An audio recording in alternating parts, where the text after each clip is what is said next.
తెలంగాణలో పెట్టుబడులే లక్ష్యంగా అమెరికా పర్యటన చేస్తున్న ముఖ్యమంత్రి రేవంత్ రెడ్డి ఐటీ పరిశ్రమల శాఖ మంత్రి శ్రీధర్ బాబు దూకుడుగా వ్యవహరిస్తున్న పరిస్థితి కనిపిస్తోంది.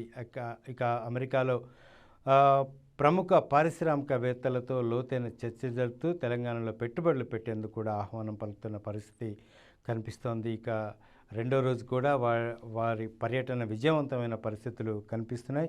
ఏ రంగాల్లో ప్రముఖంగా ఐటీ రంగాల్లో పెట్టుబడి పెడితే ఏ విధంగా ఉంటుందనే కోణంలో కూడా అక్కడ స్థిరపడ్డ ఐటీ రంగ నిపుణులతో ఇటు చర్చలు జరుపుతున్న పరిస్థితి అయితే స్పష్టంగా కనిపిస్తోంది. ఇక నిన్న తెలంగాణలో పెట్టుబడులు పెట్టే లక్ష్యంగా అమెరికా పర్యటనలో ఉన్న తెలంగాణ ముఖ్యమంత్రి రేవంత్ రెడ్డి ఐటీ పరిశ్రమల శాఖ మంత్రి శ్రీధర్ బాబు సమక్షంలో అవగాహన ఒప్పందాలు కూడా చోటు చేసుకున్న పరిస్థితి. ఇక వాల్ట్ కర్రా ప్రతినిధులను ఈ ఒప్పందం చేసుకున్న భాగంగా ముఖ్యమంత్రి రేవంత్ రెడ్డి అభినందించారు. ఔత్సాహిక పారిశ్రామికవేత్తలే తెలంగాణ సామర్థ్యాన్ని చాటి చెబుతారని, పారిశ్రామిక రంగంలో మహిళల అభివృద్ధి సమాజంలోని అసమానతలను తొలగిస్తుందని ముఖ్యమంత్రి ఈ సందర్భంగా పేర్కొన్నారు. మహిళా సాధికారత లేకుంటే ఏ సమాజమైనా తమ సామర్థ్యాన్ని సాధించలేదని కూడా ముఖ్యమంత్రి అభిప్రాయపడ్డ సందర్భం కనిపిస్తోంది.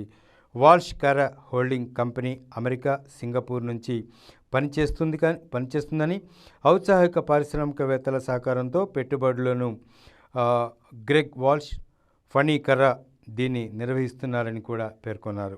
ఇక రాబోయే శతాబ్దానికి సుస్థిరమైన ఆర్థిక వ్యవస్థను రూపొందించేందుకు అవసరమైన పెట్టుబడి అవకాశాలను వృద్ధి చేయాలనేది కంపెనీ సంకల్పంగా కూడా చెప్పుకొస్తున్న పరిస్థితి. కొత్త ఆవిష్కరణలు, స్థిరత్వంతో పాటు లాభదాయకమైన సంస్థలకు ఈ కంపెనీ మద్దతు ఇస్తుందని కూడా ఇటు మంత్రి చెప్పుకొస్తున్న పరిస్థితులు కనిపిస్తున్నాయి.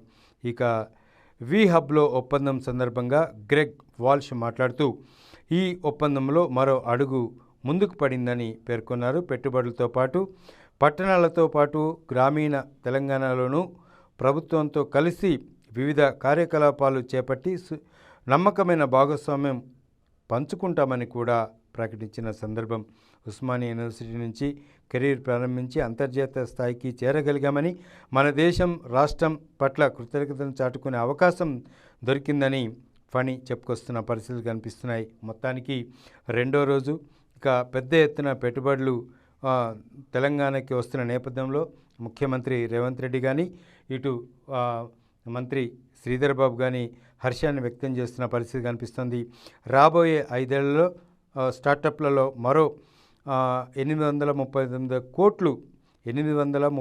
కోట్ల పెట్టుబడి పెట్టేందుకు కూడా ఉత్సాహం చూపించారని చెప్పుకొస్తున్నారు. అంతేకాకుండా హబ్లో 42 కోట్లు పెట్టుబడులకు కూడా వాల్ష్ కర్రా హోల్డింగ్స్ ఒప్పందం కుదుర్చుకుంది అనే కోణంలో కూడా ఇటు మంత్రి శ్రీధర్ బాబు చిక్కుపోస్తున్న పరిస్థితి కనిపిస్తున్నాయి. అంటే ఊహించిన దానికన్నా ఎక్కువగానే పెట్టుబడులు తెలంగాణకు వస్తున్నాయనే అంశాన్ని కూడా ముఖ్యమంత్రి రేవంత్ రెడ్డి హర్షాన్ని వ్యక్తం చేస్తున్న పరిస్థితులు కనిపిస్తున్నాయి. ఇంకా వారం రోజుల పైన వాళ్ళు అమెరికాలో పర్యటిస్తారు. అనేక రంగాల్లో అనేక ప్రోత్సాహకాలు కల్పించి అనేక మంది యువ పారిశ్రామికవేత్తలని, ప్రముఖ పారిశ్రామికవేత్తలని తెలంగాణ వైపు ఆకర్షించేందుకు వీళ్ళందరూ కూడా ప్రయత్నం చేస్తున్న పరిస్థితులు కనిపిస్తున్నాయి.